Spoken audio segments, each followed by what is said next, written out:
चलिए खबरों में आगे बढ़ते हुए एक और बड़ी जानकारी आपको देते चले। हरियाणा के मुख्यमंत्री मनोहर लाल ने ट्वीट किया है। हरियाणा सरकार ने प्रदेश के छोटे व्यापारियों को बड़ी राहत दी है। ट्वीट कर हरियाणा के मुख्यमंत्री मनोहर लाल ने जानकारी दी है और बताया कि जो प्रदेश के छोटे व्यापारी हैं उनको बड़ी राहत दी गई है। छोटे व्यापारियों को बाजार शुल्क में 1% की छूट दी जाएगी। तो ये बड़ा फैसला हरियाणा प्रदेश सरकार ने लिया है। हालांकि इसकी जानकारी खुद मुख्यमंत्री मनोहर लाल ने साझा की और कहा कि जो छोटे व्यापारी हैं उनको बड़ी राहत दी जा रही है। छोटे व्यापारियों को बाजार शुल्क में 1% की छूट दी जाएगी। यानी कि नए साल में व्यापारियों के लिए ये एक बड़ी राहत देने का काम हरियाणा सरकार ने किया है और जिसकी जानकारी खुद मुख्यमंत्री मनोहर लाल ने दी है। ये ट्वीट भी आपको दिखा रहे हैं। ट्वीट के जरिए जानकारी दी गई है और 1% की छूट दी जाने की बात कही गई।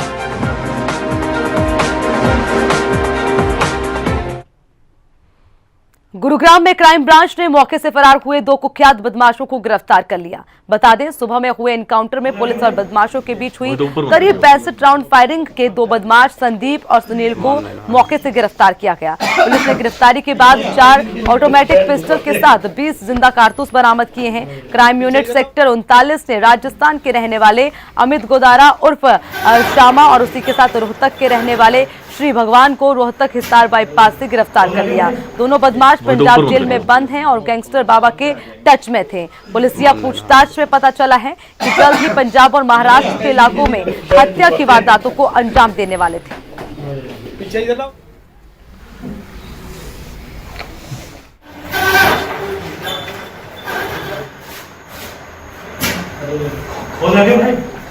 वही तो ऊपर बंद करिए। चलिए खबरों में आगे बढ़ते हुए एक और बड़ी जानकारी आपको देते चले। 2 आईएएस अधिकारियों की ट्रांसफर और पोस्टिंग हुई है। हरियाणा से जानकारी आपको दे रखे हैं, जहां पर 2 आईएएस अधिकारियों का ट्रांसफर और पोस्टिंग हुआ। आईएएस यश गर्ग को गुरुग्राम डिप्टी कमिश्नर के लिए नियुक्त किया गया है। फरीदाबाद के डीसी यशपाल एमसीएफ कमिश्नर का भी भार संभालेंगे। तो यानी कि पूरी जिम्मेदारी दे दी गई है और पोस्टिंग भी हुई है और साथ ही जो है उनको जिम्मेदारी भी दे दी गई है। हरियाणा सरकार का ये बड़ा फेरबदल, जहां डीसी यशपाल एमसीएफ की जिम्मेदारी और उसी के साथ 2 आईएएस अधिकारियों की ट्रांसफर और पोस्टिंग को लेकर उनकी क्या जिम्मेदारी है वो भी उन्हें सौंप दी गई है। तो अब अपनी नई जिम्मेदारी के साथ आगे काम किया जाएगा। डिप्टी कमिश्नर जो है वो अपनी जिम्मेदारी के साथ आगे बढ़ेंगे, तो वहीं डीसी यशपाल वो भी अपनी जिम्मेदारी के साथ अपने काम को समझते हुए आगे का कारोबार संभालेंगे। चलिए खबर में आगे बढ़ते हुए फरीदाबाद से जानकारी आपको देते चले। फरीदाबाद के सेक्टर 12 डीसी मुख्यालय पर जिला उपायुक्त यशपाल यादव ने प्रेस कॉन्फ्रेंस कर फरीदाबाद शहर की जनता से अपील की है। जिला उपायुक्त यशपाल यादव ने कहा कि पंचायत की जमीन पर अवैध अतिक्रमण ना करें, नहीं तो उचित कानूनी कार्रवाई की जाएगी। उन्होंने ये भी बताया कि पंचायत की जमीन से आवास हटाने की मोहलत दी जाएगी। साथ ही साथ उन्होंने ये भी बता दिया कि लोग एसडीएम कोर्ट में इसकी शिकायत भी कर सकते हैं और ऐसे काफी मामलों में एसडीएम कोर्ट में इन्हें निपटाया भी गया है। तो वहीं पर प्रधानमंत्री द्वारा शुरू की गई आयुष्मान भारत स्वास्थ्य योजना के बारे में वार्ता में संक्षिप्त जानकारी दी गई है। इस बाबत लोग अपना गोल्डन कार्ड इश्यू करवा ले ताकि प्रधानमंत्री द्वारा शुरू की गई आयुष्मान भारत योजना का आम जनमानस तक लाभ पहुंच सके, जिससे उन्हें स्वास्थ्य सेवाएं लेने में भी कोई परेशानी नहीं होगी। तो आज 2 महत्वपूर्ण विषय थे कम से कम जिनके ऊपर हमने बात की है। सबसे पहले तो इस देश के अंदर सभी लोग स्वस्थ रहें, ऐसा सरकार की तरफ से माननीय प्रधानमंत्री की तरफ से एक स्वास्थ्य संबंधी स्कीम जारी की गई थी आयुष्मान भारत। उसके बारे में बताया गया है कि प्रत्येक व्यक्ति को गोल्डन कार्ड के लिए एनरोलमेंट अपना करवा लेना चाहिए और एनरोलमेंट किस तरह से करवा सकते हैं उसकी पूरी प्रक्रिया यहाँ पर बताई गई है। एक ये महत्वपूर्ण विषय है। और अगर किसी को जो पहले ही और एनरोल्ड हैं और अगर उनको किसी भी तरह से हॉस्पिटल से प्रॉब्लम आती है तो एक कमेटी जिले के अंदर बनी हुई है जिसके अंदर आकर वो कंप्लेंट दर्ज करवा सकते हैं। हमने 3 बैठकें उसकी की हैं और हर महीने उसकी बैठक करते हैं। अगर कोई गलत तरह से इसका फ़ायदा उठाने की कोशिश करता है या लोगों को फ़ायदा नहीं देता है तो उसके खिलाफ कार्रवाई की जा सकती है। दूसरा एक बहुत ही महत्वपूर्ण विषय था जिसके अंदर ज़मीनों के अंदर जो अतिक्रमण होता है और विशेष तौर पर जो पंचायत की ज़मीनें हैं जिनके ऊपर अतिक्रमण होता है उनको अतिक्रमण मुक्त करने का अभियान हम चला रहे हैं।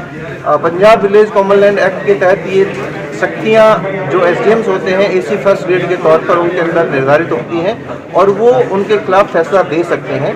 मैं आप लोगों के माध्यम से उन सब लोगों को ये मैसेज देना चाहता हूं कि जिन्होंने भी पंचायत की ज़मीनों पर कब्जा कर रखा है उनके खिलाफ क्रिमिनल कंप्लेंट दर्ज होंगी और उसमें 2 साल तक की सजा का प्रावधान है। आज तक शायद इस तरह का कभी कार्रवाई नहीं की गई है, लेकिन उनके खिलाफ आगे अगर अतिक्रमण करते हैं, अतिक्रमण करके बैठे हुए हैं तो उनके खिलाफ इस तरह की कार्रवाइयां होंगी। तो मेरी उनसे बड़ी विनम्र प्रार्थना है कि आप अपने कब्जे को मुक्त करके जमीनें पंचायत को वापस लौटा दें, क्योंकि अगर एसी फर्स्ट ग्रेड ने उसका एक बार निर्णय कर दिया और वो फाइनलाइज हो गया तो आपके खिलाफ निश्चित तौर पर क्रिमिनल कंप्लेंट दायर होंगी।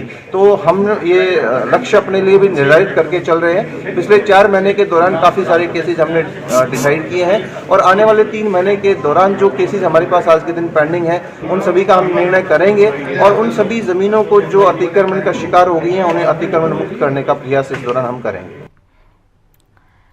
चलिए अब खबरों में आगे बढ़ते हुए मौसम से जुड़ी जानकारी आपको देते चले। गुरुग्राम से जानकारी दें। गुरुग्राम में बारिश के साथ ओले भी गिरे हैं।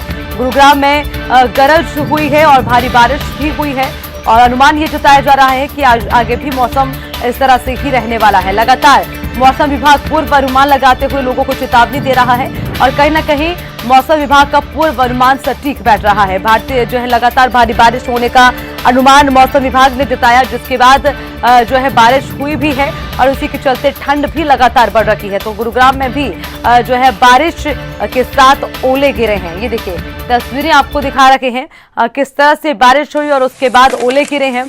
गुरुग्राम में मौसम ने करवट बदली है और मौसम का ये बदलता मिजाज जहां एक तरफ लोगों के लिए आनंदमय रहा तो वहीं जो है कुछ मुसीबतें भी लेकर आया है, क्योंकि जो लोग घरों से बाहर निकलकर अपने कामकाज के लिए जाएंगे जाहिर सी बात है उनके लिए थोड़ी सी समस्या हो सकती है, लेकिन कुछ लोग वहां पर ओले का भी लुत्फ उठा रखे हैं। ये देखिए तस्वीरें आपको दिखा रखे हैं किस तरह से ओले गिरे हैं गुरुग्राम में। पहले बारिश हुई, फिर बारिश के साथ ओले भी गिरे हैं, यानी कि इससे अनुमान ये लगाया जा सकता है पहाड़ी क्षेत्रों में खूब बर्फबारी हो रही है और जिसका जो है असर मैदानी इलाकों में भी देखने को मिल रहा है। गुरुग्राम में भी लगातार ठंड बढ़ती नजर आ रही है और हालांकि मौसम विभाग ने भी पूर्व अनुमान जताया है कि अभी और 1-2 दिन बारिश रहने की संभावना है।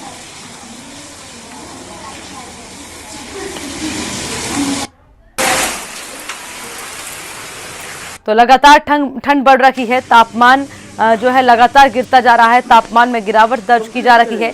जाहिर सी बात है जिस तरह से ओले गिर रखे हैं, बारिश हो रखी है, बर्फबारी पहाड़ी इलाकों में हो रखी है, तो ठंड का बढ़ना भी लाजमी है। यानी कि अभी और कुछ दिन जो है कड़ाके की ठंड लोगों को बर्दाश्त करनी पड़ेगी और अपने कामकाज पर जाने के लिए भी कुछ परेशानियों का सामना करना ही पड़ेगा, क्योंकि ये कुदरत की मार है या यूं कहें कुदरत की देन है जिसका हमें इंतजार करना ही पड़ेगा। हालांकि मौसम विभाग भी लगातार इसको लेकर चेतावनी और दे रहा है।